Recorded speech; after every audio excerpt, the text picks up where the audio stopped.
what is wrong with this guy?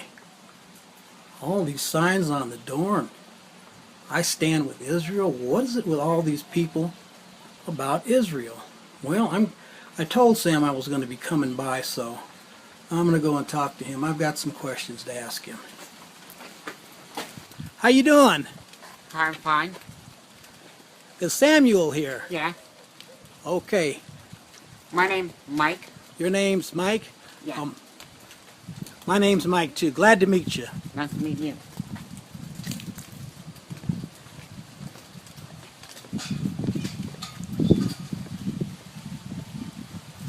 Oh, Hey!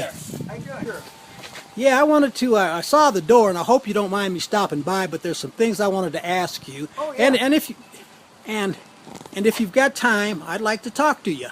Sure, no problem. Come Okay. on. We'll sit over here, get out. It's starting to rain. So what can I help you with today?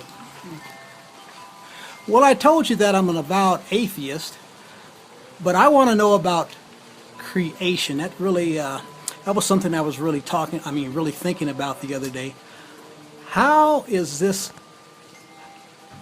the situation where creation,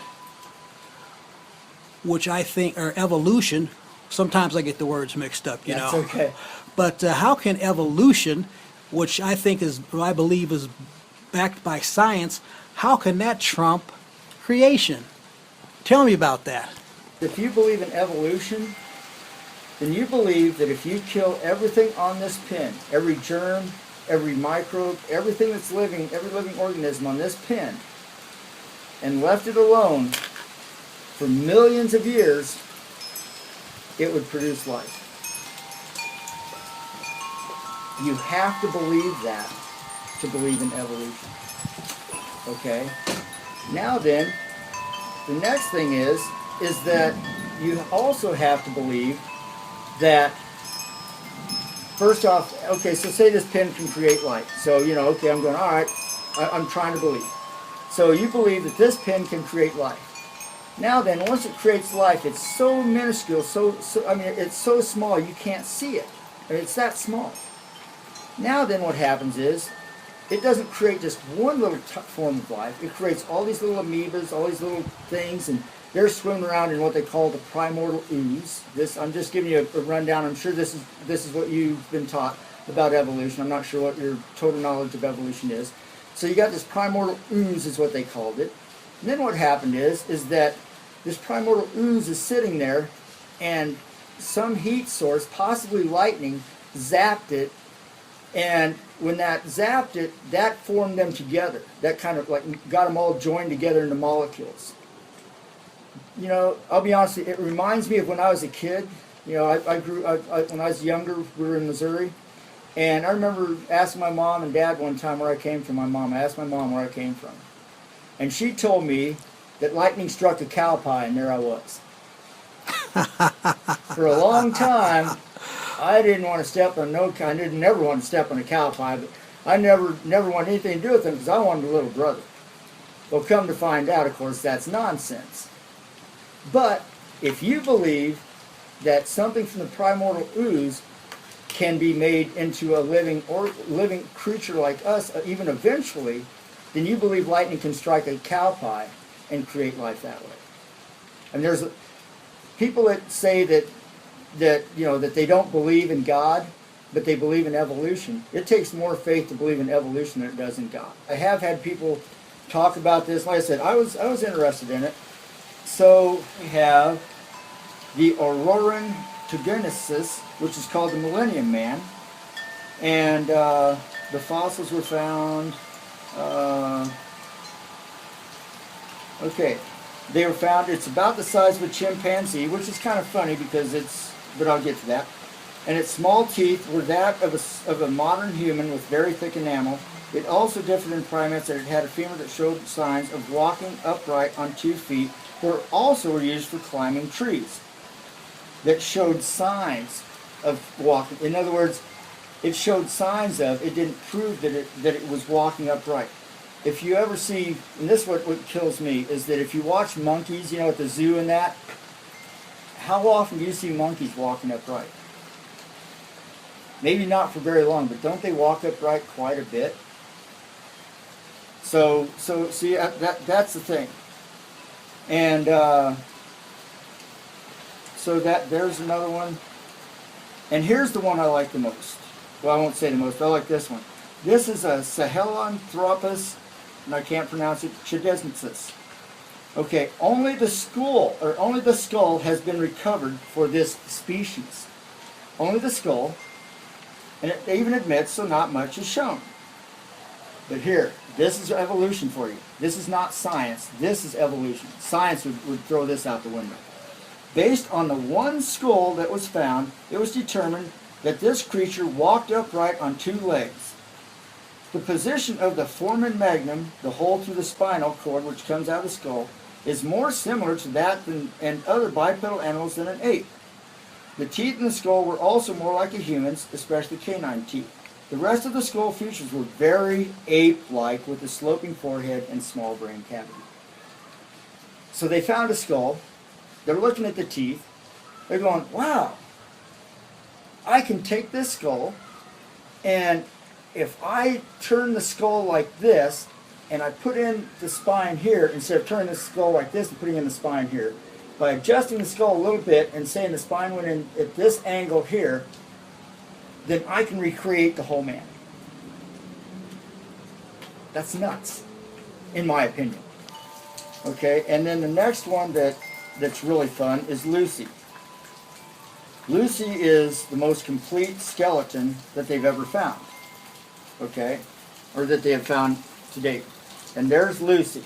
That from this skeleton, from that skeleton there, they were able to deduce that she was that she was able to walk upright and that she was a humanoid. And it's and it talks about, you know, how it shows that she's bipedal, and but anyway, it's amazing. So they go on with this.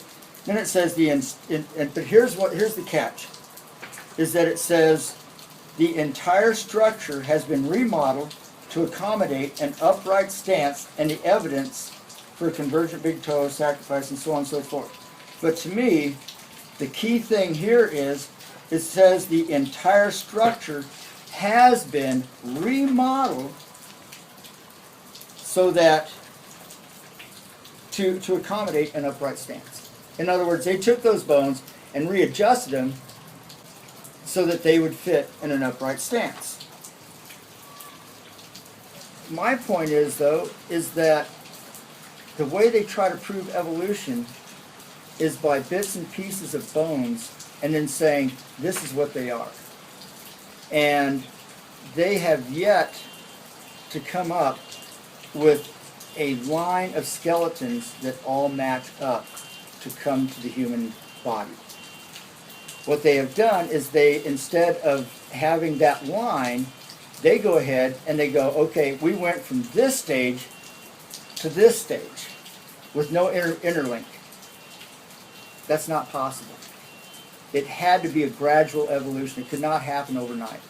Plus two, they also can't seem to find whole clans of these skeletons to prove that they are there. And, you know, like the Nebraska man is a prime example of, and once again, this is a hoax and it turned out to be a hoax. But anyway, the Nebraska man, they found a tooth. And the thing is, though, is that when they found the tooth, this guy said that it was from a monkey. And come to find out, yeah, the basis of a tooth that rancher and geologist Harry Cook found in Nebraska. Okay. And anyway, it says the discovery is made around 10 years after the finding of Piltdown Man, another possible human ancestor that turned out to be a hoax. I mean, so many of these things are hoaxes that they just, what happens is that eventually they come around and go, well, you know what? In all actuality, it probably wasn't this way, but it could have been.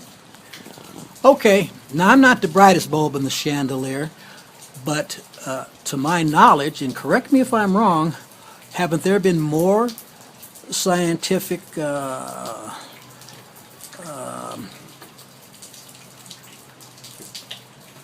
things written about evolution than there have been about creation? Hasn't there just been a plethora of books written about evolution than creation, and creation is just catching up with it now? No, actually, evolution came about by Charles Darwin. Okay, and Charles Darwin is the quote unquote father of evolution. And here's what Darwin had to say. And Darwin, I mean, this is the guy who quote unquote created, because he created it. He created the religion. It is a religion because you have to have a lot of faith to believe in evolution. And I'll explain that in a minute. Because Darwin said, this is a direct quote from Darwin, to suppose that the eye, with all its inimitable contrivances for adjusting the focus to different distances, for admitting different amounts of light, and for the correction of spherical and chromatic aberration, could have been formed by natural selection, seems, I freely confess, absurd in the highest degree. Basically, what Darwin said is evolution is bunk. But you don't hear that. They don't want you to read that stuff. They hide that stuff. You know, they don't want you to read this. And you know, we're getting kind of ahead of where I was going. Well, actually, we'll come back to that. There's other things by evolutionists. But So, are you telling me that Darwin is, in his book, is he debunking some of his own well, findings? The thing is I think towards the end of his lifetime, he began to realize that this wasn't true. And this one statement right here that I just read is enough to say that he doesn't believe in his own theory. Because the eye, he's saying there's no way the eye could have been formed and evolved the way it is now in the complexity that it has. There's absolutely no way that that could happen by accident.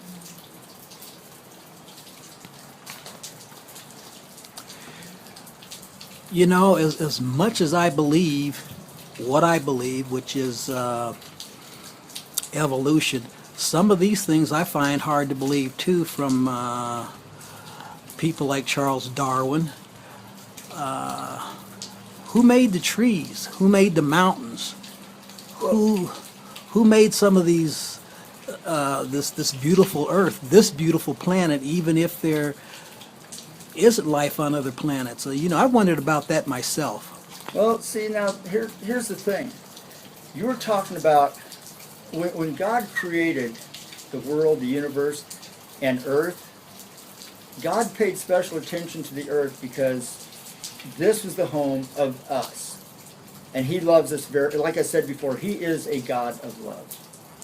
And He created the planet.